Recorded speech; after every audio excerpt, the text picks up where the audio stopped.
सुबह घर की सब खिड़कियां खोल देना सुधा को बहुत अच्छा लगता था। खुली हवा, ताजगी और आदित्य देव की रश्मियों में वह अपने मन के खालीपन को भरने की कोशिश करती। हर दिन नई उम्मीदें लाता है।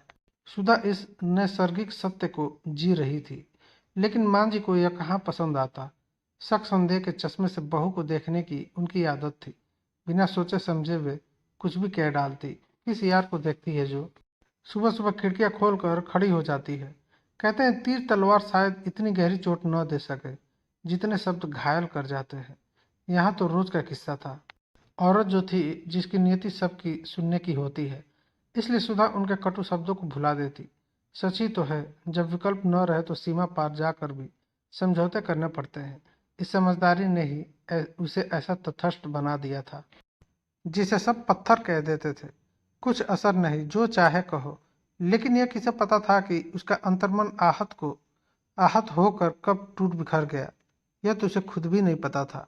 उसके मायके को लेकर ससुराल में खूब बातें बनती। रोज रोज के ताने सुधा को अब परेशान नहीं करते। आदत जो बन गई थी, सुनना और पत्थर की मूरत बनी रहना, जिसकी न जुबान थी न कान। इस मूर्ति में भी दिल धड़कता था। यह एहसास शायद अब किसी को नहीं था। सास की फप्तियां उसके दिल को छलनी करती, लेकिन फिर भी वह उसी मुस्कुराहट से जीती जैसे कुछ हुआ ही नहीं। कितनी अजीब बात है, बहू मुस्कुराए तो बेहया का तमगा पाती है, बोले या प्रतिकार करे तो संस्कारहीन। ससुराल में उसकी एक देवरानी भी थी, प्रिया।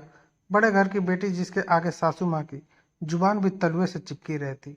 जब प्रिया अपने मायके जाती तो सुधा को भी अपने घर की बहुत याद आती। पर जाए तो कैसे, किसके घर जाए वह। रिश्ते इतने खोखले हो चुके थे कि अब कोई एक फोन करके उसका हाल चाल पूछने वाला भी नहीं था। आज जब प्रिया अपने मायके से वापस आई तो उसका मन भी तड़पने लगा। सासू माँ उसके लाए उपहारों, कपड़े, गहनों को देख फूली नहीं समा रही थी। रह रहकर सुधा को कोसना जारी था। प्रिया सुधा को अपने कमरे में ले आई, उसे अपने पीहर के मजेदार किस्से बताने लगी। सुधा जैसे अतीत में खोने लगी। अपनी भाभी के कड़वे शब्द उसे फिर याद आने लगे। महारानी जब चाहे मुंह उठाकर चली आती है, जैसे बाप ने करोड़ों की दौलत छोड़ रखी है। प्रिया जा चुकी थी। दोपहर का समय था, इसलिए उदास मन के साथ सुधा बिस्तर पर सुस्ताने लेट गई। अतीत की यादें, कटु स्मृतियां चलचित्र की तरह मन मस्तिष्क में साकार होने लगी। पापा दुनिया से विदा हुए तो पीहर का रास्ता हमेशा के लिए बंद हो गया। माँ बचपन में ही गुजर गई थी। पापा ने ही दोनों भाई बहनों को संभाला था। यह सच था कि उन्होंने कभी माँ की कमी महसूस नहीं होने दी थी। सुधा ने छोटे भाई को ऐसा ही ममता भरा प्यार दिया जैसे बच्चा अपनी माँ से उम्मीद करता है। उम्र में वह 3 साल बड़ी भी तो थी, लेकिन बचपन से उसे बड़ा भी तो बना दिया था। मासूमियत छीन गई, लेकिन भाई राहुल भी उस पर जान छिड़कता था। समय पंख लगाकर ऐसे उड़ा कि पता ही न चला कि गुड्डे गुड़ियों से खेलते हुए कब बड़े हो गए। पापा जल्दी से अपनी जिम्मेदारी से मुक्त हो जाना चाहते थे। विवान का रिश्ता आया। इंजीनियर, सुंदर सौम्य स्वभाव, प्रतिष्ठावित परिवार। बस पापा को और क्या चाहिए था। झट से रिश्ता पक्का कर दिया। सुधा खुदगर्ज नहीं थी। उसे अपनी शादी के अरमान खुशी तो दे रहे थे, लेकिन पापा और भाई का ख्याल उसे बेचैन करने लगा। वो विदा हुई तो फिर कौन संभालेगा घर को। नारी के बिना घर घर नहीं हो सकता। भाई के प्रति असीम प्रेम और पिता के स्नेह को समझ सुधा ने जिद पकड़ ली। मैं शादी करूंगी तो एक ही शर्त पर, भाई की शादी भी उसके साथ हो। किसे पता था कि यह प्रेम ही आगे समस्या बन जाएगा, सरल जीवन को कठिन कर देगा, रिश्तों में दूरी बढ़ती जाएगी।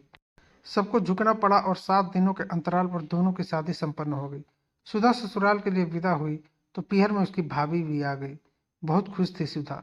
कुदरत ने बहुत दिनों बाद कुछ ऐसा सुखद दिया था जिससे उनकी अधूरी जिंदगी पूर्णता की ओर कदम बढ़ाने लगी थी। लेकिन जिंदगी इतनी सरल कहाँ होती है। मन का सोचा पूरा हो जाए तो क्या कहना। नई जिंदगी में सुधा के सपने यथार्थ की कठोर धारा पर शीघ्र ही दम तोड़ने लगे। विवान बहुत अच्छे समझदार पति थे, लेकिन घर की स्थिति ऐसी थी कि वे खुले रूम में अपनी पत्नी का साथ देने की स्थिति में नहीं थे। प्रतिभाशाली होकर भी अभी बेरोजगार थे।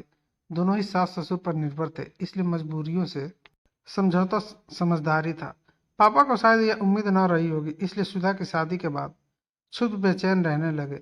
दूसरी तरफ राहुल भी अपनी पत्नी और पिता के बीच संतुलन बैठाने में पिस रहा था। पापा को दुख न पहुंचे, इसलिए सुधा ने मुंह सिल लिया, लेकिन पापा थे कि उसकी आंखों को पड़ जाते। जितना वो छुपाने की कोशिश करती, पापा अनकही बातों को झट से पकड़ जाते। संतान के प्रति प्रेम ऐसा ही होता है जो बच्चे की हर बात को बिना कहे समझ जाता है। जिंदगी इसी का नाम है। अक्सर हम अपने घरों में वही व्यवस्था लागू करने की जिद करने लगते हैं जो बेटियां अपने ससुराल में जीती है। नतीजन घर में लोग टूटने बिखरने लगते हैं। सच तो यह था कि सुधा को कहीं चैन नहीं मिल रहा था। ससुराल में व्यंग्यतरणों के बीच पिस रही थी, तो मायके में अपने भाई राहुल और पिता के ख्याल से। उसकी भाभी ने जो समझदारी दिखानी चाहिए थी, उसके विपरीत आचरण किया। सुधा न तो मां बन सकी, न ही विवान के दिल में स्थान पा सकी। दूरी, तटस्थता, यंत्र चालित कृत्रिम जीवन उसे आहत करता चला गया। घड़ी ने टन टन अलार्म बजाया। सुधा जैसे चौंक पड़ी। उसे अपने जिंदा होने का एहसास हुआ। चेहरे पर पसीने की बूंदें झलक रही थी। वह उठी, एक गिलास पानी पिया और खाली कमरे में फिर अपने खालीपन से खेलने लगी। पुरानी यादें फिर से न चाहते हुए भी उसके आगे नाचने लगी। जब पिता का देहांत हुआ तो 12 दिन भी उसने मायके में कैसे निकाले थे, वह कटु अनुभव उसे याद आने लगा। भाई राहुल बेचारा कितनी कोशिश करता रहा कि दीदी को कुछ महसूस न हो, लेकिन सुधा कोई बच्ची नहीं थी। वह समझ गई कि पापा के बाद उसका रिश्ता भी इस घर से टूट गया है। फिर एक दिन वह अनुभव भी हो गया जिसने सुधा के सारे भ्रम तोड़ दिए। राहुल की जिद पर वह मायके चली गई। भाई के साथ बहन को देख भाभी का मुंह फूल गया।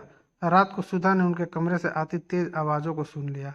राहुल अपनी पत्नी के गैर जिम्मेदाराना व्यवहार से खींच उठा था। उसकी बीवी ने साफ साफ शब्दों में अल्टीमेटम दे दिया, अगर यह बेहया मुझे दोबारा यहाँ दिखी तो समझ लेना उसी क्षण फांसी के फंदे से झूल जाऊंगी। मुझे क्या बेवकूफ़ समझते हो? मुझे पता है यह मायके में क्यों मंडराती है। पूरी संपत्ति हड़पने के बाद तुम्हें सड़क पर न ला दे तो कहना। इसके बाद शायद हाथापाई भी हुई होगी। राहुल यह बात कैसे सहन कर पाता। नफरत से सुधा तड़प उठी। छी, क्या कोई ऐसी नीच सोच भी हो सकती है। पूरी रात सुधा ने जागते निकाल दी। वह घर जिसमें वह पली बढ़ी थी अचानक जहर की तरह चुभने लगा। सुबह होते ही वह बिना कुछ कहे वापस अपने ससुराल आ गई। उसे इंतजार था कि राहुल आएगा माफी मांगने, लेकिन वह नहीं आया। अब सुधा को अपना फैसला सही लगने लगा। भाई भाभी की जिंदगी में वह दीवार नहीं बनना चाहती थी। उसने फैसला कर लिया, अब कभी नहीं। खून के रिश्ते पानी हो गए। राखी का त्योहार आया, भाई दूज भी, लेकिन मायके से कोई बुलावा न आया। कहना आसान होता है, लेकिन भाई की सूरत देखने को सुधा भी तड़पती। अब उसने अपना मुंह सील लिया, किसी से कोई शिकायत नहीं। 1 साल बीत गया। विवान को अच्छी नौकरी मिल गई। अब सुधा की हालत भी पहले से बेहतर होने लगी। विवान उसे नॉर्मल करने की बहुत कोशिश करता, लेकिन बुझे मन में अब उमंग उम्मीदें फिर से जागना मुश्किल लगने लगा था। आज फरवरी की 22 तारीख थी। वैसे तो खास दिन उसका जन्मदिन था, लेकिन यहाँ किसे कदर थी उसकी। सुबह के 8 बजे थे। विवान अभी भी सो रहे थे। सासू माँ व्यस्त थी। तभी दरवाजे की घंटी बजी। सुधा ने खिड़की से बाहर देखा। अचानक उसका रोम रोम खिल उठा। अपनों का प्यार सैलाब बनकर फूट पड़ा। दरवाजे पर राहुल और भाभी खड़े थे।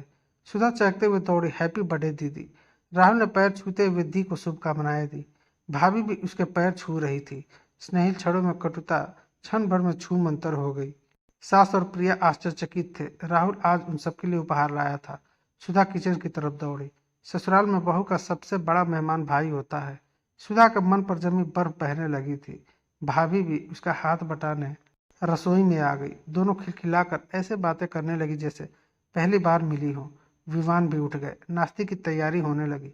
मौका देख विवान ने सुधा को बाहों में भर चूम लिया। कैसा लगा मेरा गिफ्ट? सुधा कुछ पूछती उससे पहले ही राहुल आ गया। बोला, दीदी यह लो आपका सबसे कीमती गिफ्ट, मुझे जीजू ने सजेस्ट किया। सुधा पैकेट खोलने लगी। उसकी आंखों से आंसू बहने लगे।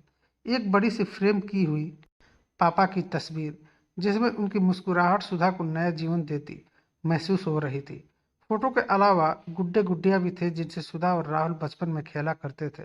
उपहार तो और भी बहुत लाया था राहुल, लेकिन यह चीज उसका दिल छू गई। आज पूरा दिन सुधा के नाम था।